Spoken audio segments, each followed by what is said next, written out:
Сәлем, мен ғарышқа саяхатқа шықтым. Қазір жерді жоғарыдан көрсетемін. Мына көріністі қараңыздаршы, әдемі емес пе? Міне мына ғажап көріністі қараңыздаршы, керемет екен.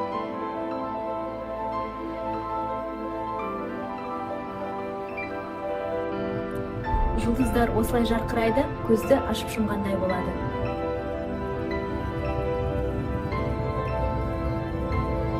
Көзімнің алдында? Ай! Сендерге қалай көргенімді көрсетемін. Бұл жерде зерттеу жүргіземіз. Керемет қой. Как баяғымызда жағады өзен кратері. Көрдіңіз бе, біздің планета қаншалықты әдемі.